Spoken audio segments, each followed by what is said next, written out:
우리를 사랑하시는 거룩하신 아버지 하나님 감사합니다.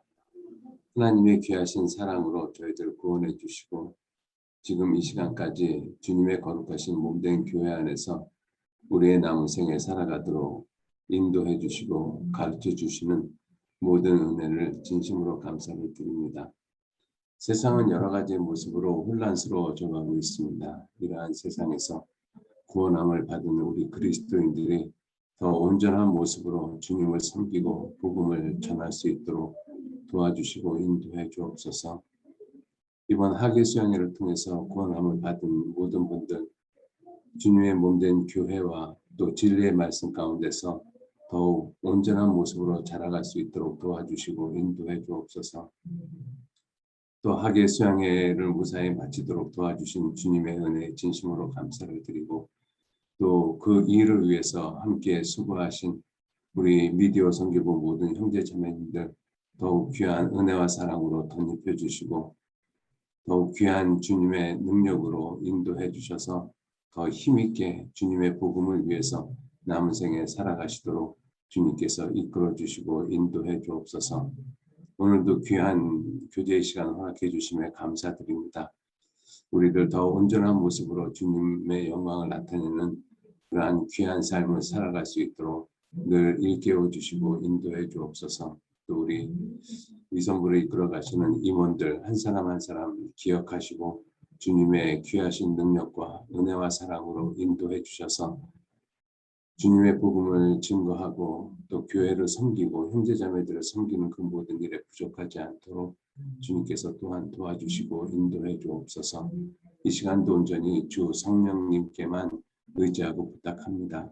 함께 하시고 도와주옵소서. 감사드리면서 우리를 사랑하시고 지켜주시는 예수님 이름으로 기도 올렸습니다.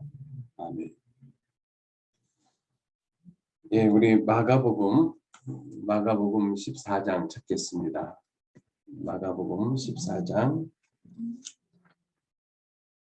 50절로 52절 말씀까지 마가복음 14장 50절 말씀서부터 52절 찾으셨으면 우리 같이 읽도록 하겠습니다. 제자들이 다 예수를 버리고 도망하니라. 한 청년이 벗은 몸에 배 혼이불을 두르고 예수를 따라오다가 우리에게 잡힘에 배 혼이불을 버리고 벗은 몸으로 도망하니라. 네, 우리 지난 8월달 오전 모임 때는 27절 말씀을 가지고 잠깐 말씀을 우리가 상고를 해봤습니다. 마가복음 14장 27절이 예수께서 제자들에게 이르시되 너희가 다 나를 버리리라. 이 말씀을 가지고 교제를 했던 기억이 납니다.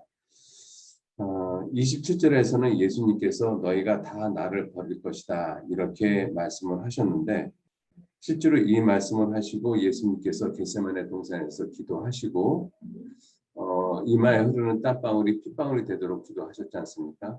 그리고 나서 이제 그 유다가 대제사장들, 서기관들 그리고 장로들에게 파송된 무리, 이 로마 군병들을 비롯해서 많은 이 무리를 데리고 검과 몽치, 무기를 가지고 예수님을 잡으러 왔습니다. 그때 이 제자들이 50절 말씀에 다 예수를 버리고 도망했다. 그래서 불과 몇 시간 전에 지금 예수님께서 너희가 나를 다 버릴 것이다. 이 말씀을 하시고 몇 시간 후에 실제적으로 제자들이 예수님을 다 버렸어요. 그런데 우리가 여기서 우리가 좀 생각을 해볼 것은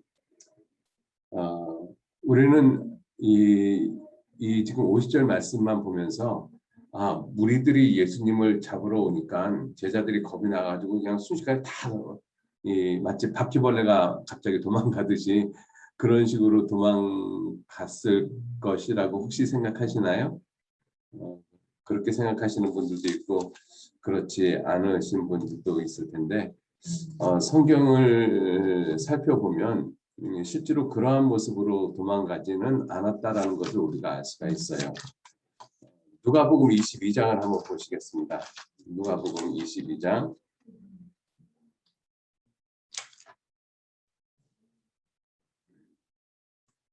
누가복음 22장 45절 말씀서부터 제가 읽겠습니다. 겟세마네 동산에서 예수님이 기도가 끝난 다음에 제자들에게 오셔서 기도 후에 일어나 제자들에게 가서 슬픔을 인하여 잠든 것을 보시고 이르시되 어찌하여 자느냐 시험에 들지 않게 일어나 기도하라 하시니라. 말씀하실 때 한 무리가 오는데 12 중에 하나인 유다라 하는 자가 그들의 앞에 서서 와서 예수께 입을 맞추려고 가까이 하는지라. 예수께서 이르시되 유다야 네가 입맞춤으로 인자를 파느냐 하시니 좌우가 그 될 일을 보고 여짜오되 주여 우리가 검으로 치리이까 하고 그 중에 한 사람이 대제사장의 종을 쳐 그 오른편 귀를 떨어뜨린지라. 예수께서 일러 가라사대 이것까지 참으라 하시고 그 귀를 만져 낫게 하시더라. 이 말씀을 보면 49절에 좌우가 예수님 좌우, 그때 당시에 예수님 좌우에 예수님의 12제자밖에 없었죠. 유다를 제외한. 그러니까 좌우를 누구를 가리키고 있는가 하면 예수님의 제자들을 가리키고 있습니다. 유다를 뺀 11제자. 그 11제자가 그 될 일이 뭐죠?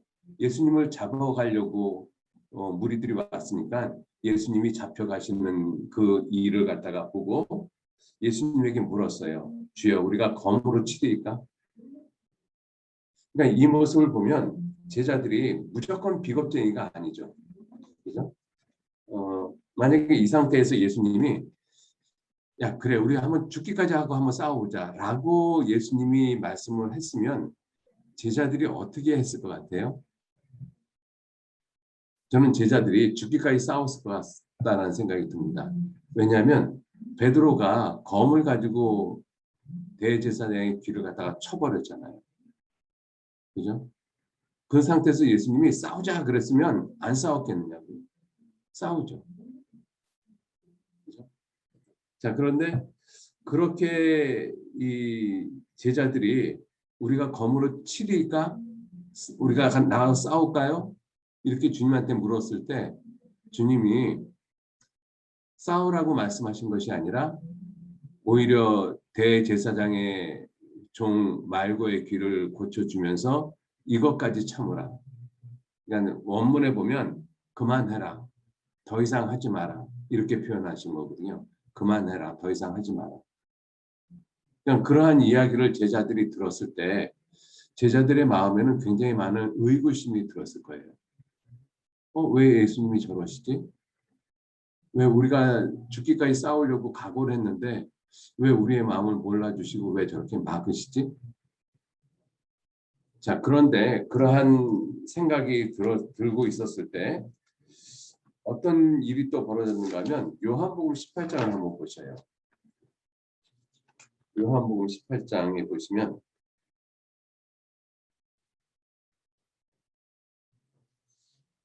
18장 1절에 예수께서 이 말씀을 하시고 제자들과 함께 기드론 시내 저편으로 나가시니 거기 동산이 있는데 제자들과 함께 들어가시다. 거기는 예수께서 제자들과 가끔 모이시는 곳이므로 예수를 파는 유다도 그것을 알더라.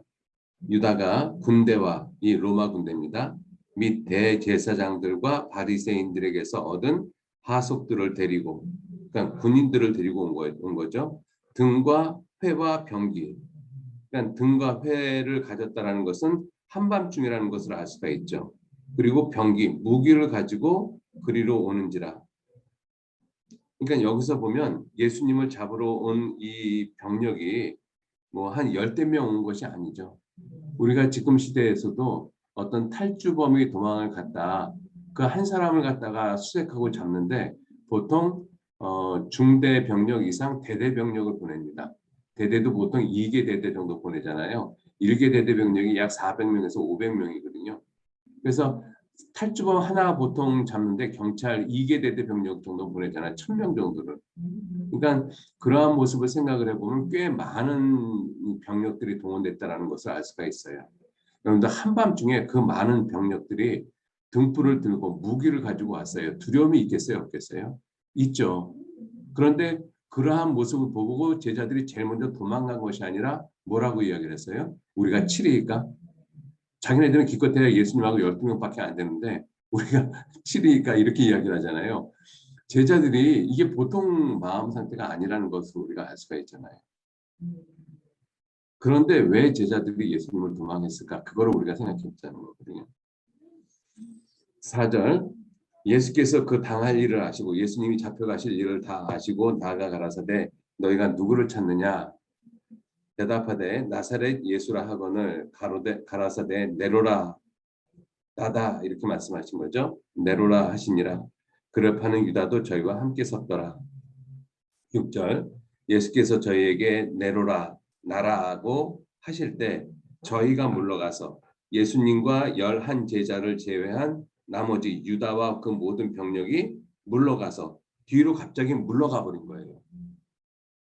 그 많은 병력이 예수님 앞에서 뒤로 쫙 물러가서 그리고 어떻게 됐어요? 땅에 엎어져 버렸어요. 예수님이 마지막 순간에 이 이적을 행하신 것이거든요. 그럼 왜 이와 같은 이적을 행했을까? 우리가 만약에 이 시간에 예수님을 잡으러 온 그 병력 중에 한 사람이었다고 생각을 한번 해보세요. 수백 명의 사람이 지금 예수님을 잡으러 갔잖아요. 그래서 예수님이 그 앞에 나와서 너희가 누구를 찾느냐? 예, 나 사는 예수를 찾습니다.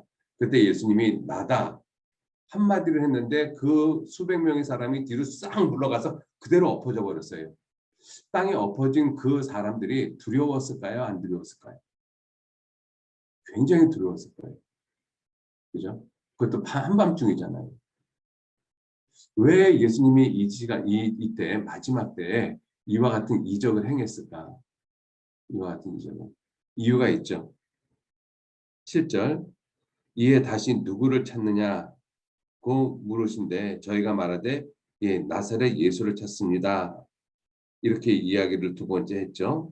8절 예수께서 대답하시되 너희에게 내로라 나라고 하였으니 나를 찾거든 이 사람들의 가는 것을 용납하라. 이 사람들이 누구예요? 예수님 좌우에 있던 11 제자들. 이들이 가는 것을 용납하라. 왜냐하면 예수님과 11 제자가 같이 있었잖아요. 그때 수백 명의 사람들이 예수님을 잡으러 왔어요. 그 사람들이 예수님만 달랑 잡아가겠어요? 아니면 예수님하고 함께 있던 11 제자도 같이 잡아가겠어요? 당연히 같이 잡아가죠. 그죠? 그러면 그 11 제자들도 같이 잡아가게 되어지면 예수님께서 말씀하신 그 내용이 이루어지지 않는 거예요. 그래서 9절에 이는 이 사람들이 가는 것을 용납하라 라고 말씀하신 것은 아버지께서 내게 주신 자 중에 하나도 잃지 아니하였사옵나이다 하신 말씀을 응하게 하려 합니다. 자, 이 말씀을 하자마자 베드로가 검을 빼가지고 말고의 귀를 쳐버렸어요. 그래서 예수님께서 11절 예수께서 베드로더러 이르시되 검을 집에 꽂으라. 아버지께서 내게 주신 잔을 마시지 아니하겠느냐? 누가복음에는 이것까지 참아라 이렇게 말씀을 하신 거잖아요. 그러니까 이러한 상황을 종합해서 봤을 때 많은 병력들 앞에서 제자들은 처음에 싸울 용기를 가지고 있었죠. 그런데 예수님께서 또 마지막으로 또 이적도 보여주셨고 그런데 그래서 이제 베드로가 이 말고의 귀를 쳐버렸는데 예수님께서 그들의 귀를 고쳐주시면서 제자들한테 이것까지 참으라. 아버지께서 내게 주신 잔을 내가 마시지 않겠느냐? 내가 기도하면 지금이라도 12영 더 되는 천사를 보내서 이들을 멸하게 하실 수 없는 줄 아느냐? 보라 지금은 어둠의 권세로다. 이러한 이야기를 제자들이 들었을 때 제자들은 어떤 생각이 들었겠어요? 싸우고자 하는 그 의욕은 없어지고 아 예수님이 이제 잡혀갈 수밖에 없는 상황이 되어버렸구나. 그러니까 전쟁에서 싸우고자 하는 의지가 없어져 버리면요. 그 즉시 내 생명에 대한 두려움이 생겨요. 그렇게 두려움이 생긴 상태에서 로마 군병들이 예수님의 말씀대로 제자들이 가는 길을 터줬거든요. 그러니까 제자들이 도망가기 시작을 했던 거죠. 그죠? 그러니까 상황은 이렇게 좀 우리가 정리를 해볼 수가 있습니다. 그래서 제자들이 처음부터 예수님을 무조건 이 군인들이 잡으러 오니까 무조건 버리고 도망갔다라고 보기는 어렵고, 이와 같은 정황이 있었고 결국은 로마 군병들이 제자들이 도망갈 길을 터줬고, 예수님은 그들이 가는 것을 용납하라고 말씀을 하셨고, 예수님은 더 이상 싸울 의지도 없고 그러한 모습을 제자들이 알았기 때문에 예수를 다 버리고 도망갔다라는 것이잖아요. 이러한 모습이 예수님을 버린 제자들의 그 실제적인 그러한 그때 당시의 상황, 이 제자들의 어떤 심리적인 그러한 상태의 모습인데, 중요한 것은 우리가 여기서 좀 생각을 해볼 것이 뭐냐면, 그래도 예수님을 왜 제자들이 다 버렸을까? 왜냐하면 마태복음 5장 4장을 보고 또 누가복음 5장을 볼 때 예수님께서 예수님의 제자들을 부르시잖아요. 특히 베드로나 야고보를, 베드로 그다음에 야고보 요한 이렇게 제자를 부르잖아요. 베드로를 불렀을 때 베드로가 금을 던지고 있었을 때 예수님이 베드로를 부르셨습니다. 그때 베드로가 그물을 버려두고 예수를 좇으니라. 또 야고보와 요한, 세베대의 아들 야고보와 요한은 그물을 깁고 있었을 때 예수님이 부르셨거든요. 그때 성경은 배와 삭군과 배와 아비를 버려두고 좇으니라 이렇게 말씀하고 있어요. 그래서 이 베드로도 예수님에게 누가복음 18장에서 하는 말이, 주님, 우리가 우리의 것을 다 버리고 예수님을 쫓았습니다. 그렇게 자신의 것을 다 버리고 예수님을 쫓았거든요. 그런데 그들이 왜 예수님을 버렸을까? 자, 마가복음 14장을 다시 보시면 제자들이 예수를 다 버리고 도망했다라고 말씀을 하고 있고, 그 다음에 51절에 한 청년이 벗은 몸에 배 혼니부를 두르고 예수를 따라오다가 무리에게 잡힘에 배 혼니부를 버리고 벗은 몸으로 도망하니라. 여기서 배 혼니부리 세마포 옷을 가리킵니다. 이 세마포 옷은 그때 당시 부잣집의 사람이 아니면 사실은 입기 힘들었다라고 이야기를 합니다. 주석집에 보면 그렇게 얘기가 돼 있어요. 그래서 이 한 청년을 마가라고 이렇게 보는 그러한 주석가들이 아주 많이 있습니다. 이 한 청년이 벗은 몸에 배 혼니부를 둘렀다. 여러분들 이 배 옷은 무엇을 가리키는가 하면 신명기 22장에 보면 양털과 배실을 섞어 짜지 말라라고 말씀하시잖아요. 그래서 양털은 하나님의 은혜를 가리키고 배는 인간의 노력, 종교적인 열심, 이것을 배의 3배의 모습으로 이야기를 하고 있잖아요. 그래서 양털과 배실은 결국 은혜와 율법을 갖다가 섞어 짠 것, 그것을 섞어 짜지 말라. 우리는 이 말씀을 그렇게 배워서 잘 알고 있습니다. 그래서 이 배는 무엇을 가리키는가 하면 인간의 열심, 인간의 노력, 종교적인 열심, 이걸 가리키는 것이 배 혼리불이거든요. 그러니까 인간적인 노력이나 인간적인 다짐, 인간적인 의지 가지고는 예수님 못 쫓아가요. 그거는 우리가 베드로의 삶을 통해서도 분명히 알 수가 있잖아요. 예수님께서 베드로에게 네가 나를 버릴 것이다. 베드로가 다른 사람은 다 버릴지라도 나는 절대로 안 버리겠습니다. 라고 말했던 베드로가 결국 예수님을 부인했잖아요. 그래서 인간의 의지를 가지고는 못 쫓아가는 길이다라는 것을 알 수가 있어요. 그래서 이 청년이 벗은 몸에 배 혼니부를 두르고 예수를 따라오다가, 그러니까 인간적인 열심을 가지고 예수님을 따라오다가 예수를 잡는 무리에게 잡힘에 인간적인 노력을 다 벗어버리고 이 벗은 몸으로 다시 도망갔다. 이 내용이잖아요. 요 51절, 52절은 마가복음에만 기록이 되어져 있습니다. 즉, 요 내용이 기록되어져 있는 이유는 뭐냐면 인간적인 노력이나 열심을 가지고 예수님 못 쫓아간다는 것이죠.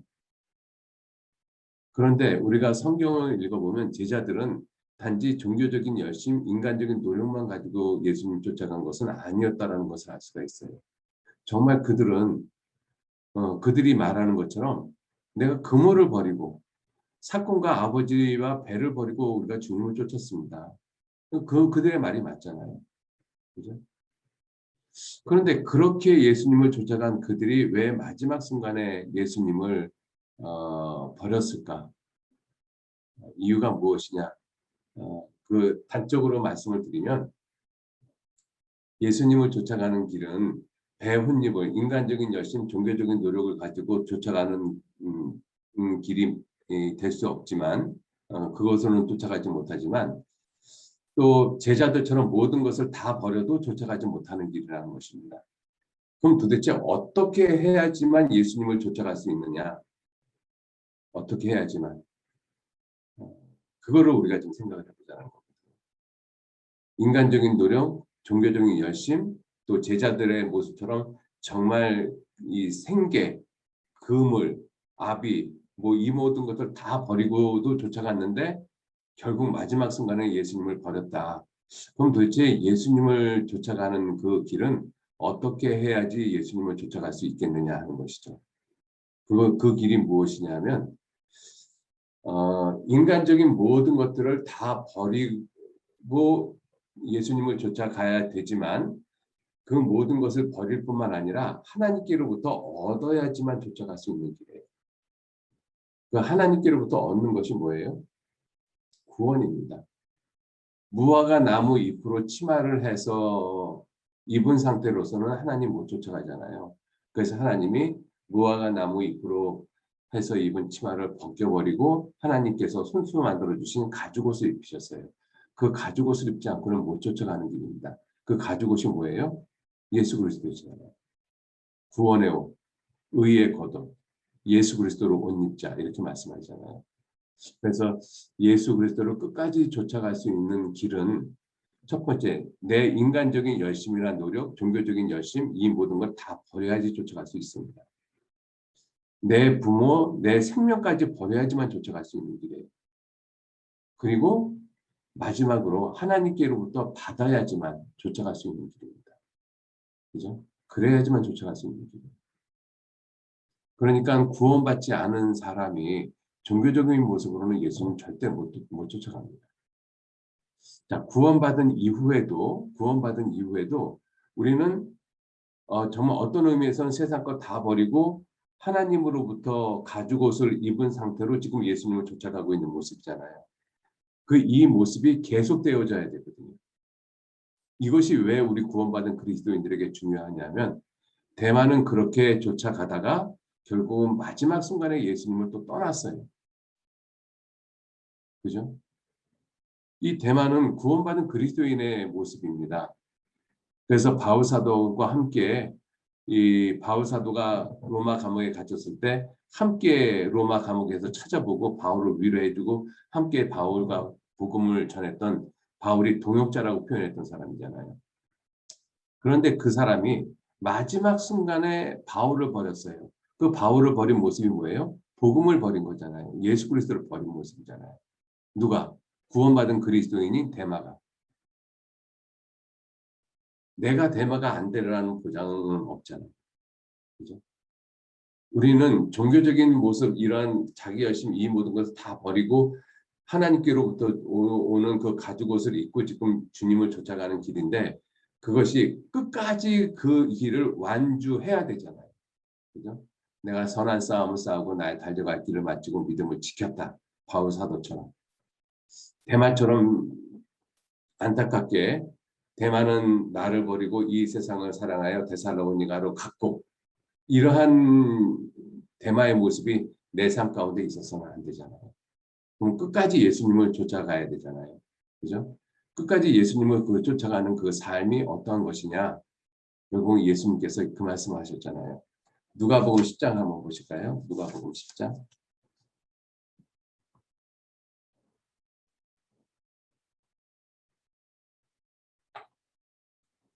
누가복음 10장 35절 말씀. 내가 온 것은 사람이 그 아비와 딸이 어미와 며느리가 시어미와 불화하게 하려 함이니 사람의 원수가 자기 집안 식구리라. 아비나 어미를 나보다 더 사랑하는 자는 내게 합당치 아니하고 아들이나 딸을 나보다 더 사랑하는 자도 내게 합당치 아니하고 또 자기 십자가를 지고 나를 좇지 않는 자도 내게 합당치 아니하니라. 자기 목숨을 얻는 자는 잃을 것이요 나를 위하여 목숨을 잃는 자는 얻으리라. 자, 여기서 보면 부모 자식 다 버리고 쫓아오라고 말씀하신 거잖아요. 그죠? 부모 자식을 버리고 예수님을 쫓아올 뿐만 아니라 또 자기 십자가를 지고 나를 쫓지 않는 자도 내게 합당치 아니하니라. 또 자기 십자가를 지고. 그러니까 우리가 예수님을 쫓아가는 길이 사실 어떤 의미에서는 그렇게 녹록지 않다라는 것을 알 수가 있어요. 그죠? 우리가 예산을 충분히 세워놓고 예수님을 쫓아가지 않으면 우리도 얼마든지 대마라는 이름으로 그리스도인의 삶을 마감할 수도 있습니다. 그죠? 내가 바울의 삶의 모습을 닮아갈 것이냐, 대마의 삶의 모습을 닮아갈 것이냐, 그것은 내가 지금 선택하는 거예요. 그 선택이 우리에게 남겨져 있습니다. 지금 우리가 살고 있는 이 시대가 믿음이 정말 미지근해지기 쉬운 그러한 모습. 우리 성경에 보면 라오디게아 교회의 모습이 있잖아요. 그 교회의 특징이 차지도 않고 더럽지도 않고, 그죠? 코로나 시대가 되기 전에는 그 내용이 이게 피부적으로는 안 와닿았어요. 차지도 않고 더럽지도 않다라는 그러한 부분이. 근데 코로나 시대가 되어지면서 그것도 지금 코로나 시대가 1년, 지금 2년 가까이 되어지잖아요. 이것이 만약에 내년 1년 또 더해진다라면 우리의 믿음이 정말 차지도 않고 더럽지도 않은 그러한 모습은 되지 않을까. 그렇게 안 된다라고 보장을 쉽게 못하겠다는 생각이 들더라고요. 마지막 때. 그래서 이 마지막 때의 모습이 왜 차지도 않고 더럽지도 않은 그러한 모습이 될까? 사회적인 분위기가 지금 그렇게 돼가잖아요. 열정이 차츰차츰 식어가요. 형제자매들 교회에서 못 모이게끔 만드니까, 교회를 못 모이게끔 만드니까 자꾸 식어져 가거든요. 이 그리스도인들은 숯불과 같아서 모아놓으면 활활 타는데 흩어놔 버리면 이게 금세 꺼져 버리잖아요. 활활 타던 숯불도 흩어버리면 순식간에 싹 꺼져 버립니다. 비록 우리가 줌이라는 이 수단을 가지고 나름대로 우리가 모임을 갖고 있지만 이 상태로 우리가 만족을 해서는 절대로 안 되겠다. 그래서 우리 미디어 선교부 형제자매님들이 참으로 많은 형제자매님들이 열정이 식지 않게 하기 위해서 여러 가지로 애쓰고 있잖아요. 정말로 그건 우리가 꼭 필요하다고 생각합니다. 반면에 우리 미디어 선교부 형제자매님들끼리도 이 열정이 식어지면 안 되잖아요. 그래서 우리가 미디어 선교, 매스 미디어로 이렇게 형제자매님들을 이렇게 단합하고 규합하고 하는 그러한 노력을 할 뿐만 아니라 미디어 선교부 자체에서도 3, 4, 5는 계속 좀 만나셨으면 좋겠어요. 물론 지금 그렇게도 하고 계시는 거 알고 있습니다. 그래서 지금 낮에는 몇 명씩 모이잖아요. 우리가 지금 뭐 4명 정도 모이고 또 백신 맞은 사람도 그 명단도 제외되고 그러니까 모일 수 있는 대로 모이시는 것이 중요하다고 생각합니다. 그래서 이 히브리서 10장에 있는 말씀처럼 그날이 가까우면 볼수록 더욱 모이기를 힘쓰자. 그래서 우리는 어떻게 해서든지 몇 명씩 작은 단위라도 단위로도 계속 모이는 것이 우리에게 정말 중요하다고 생각이 듭니다. 그래야지만 마지막 순간에 예수님을 버리지 않고 끝까지 예수님을 쫓아가서 결국은 바울 사도처럼 내가 선한 싸움을 싸우고 나의 달려갈 길을 마치고 믿음을 지켰다. 우리도 이 한마디 할 수 있을 거라고 생각이 듭니다. 그러지 않으면 대마의 모습이 되어질 수밖에 없겠죠. 그래서 우리 구원받은 그리스도인들에게 두 길밖에 없다라고 생각하시면 돼요. 바울 사도가 걸어갔던 길 아니면 대마가 가는 길. 어떻게 보면 우리는 선택의 연속이잖아요. 그래서 신명기 30장 19절 말씀에도 하나님께서 천지를 불러서 증거를 한다라고 말씀하시면서 내가 내 앞에 생명과 사망, 복과 저주 두 길을 두셨잖아요. 구원받은 이후에도 우리는 두 길입니다. 하나님께 순종하는 길, 불순종하는 길. 그죠? 하나님을 기쁘시게 하는 길, 하나님을 슬프시게 하는 길. 바울 사도와 같은 길, 데마와 같은 길. 결국은 두 길 중에 하나의 길을 우리는 선택을 해야 되잖아요. 그래서 이 힘들고 어려운 시기이기 때문에 더욱더 우리가 마음을 다잡고 끝까지 주님을 따라가는 자기 십자가를 지고 이 말씀에 보면 아비나 어미를 나보다 더 사랑하는 자는 내게 합당치 않고 아들이나 딸을 나보다 더 사랑하는 자도 내게 합당치 않고 또 자기 십자가를 지고 이렇게 말씀하잖아요. 또 자기 십자가를 지고 나를 좇지 않는 자도 합당치 않고 그죠? 그래서 우리가 끝까지 주님 십자가를 붙들고 주님의 영광을 위해서 살아가시는 그런 우리 미디어 성도고 식구들 되셨으면 고맙겠습니다. 네, 지난 수양의 한 주간 동안 수고 많이 하셨습니다. 고맙습니다.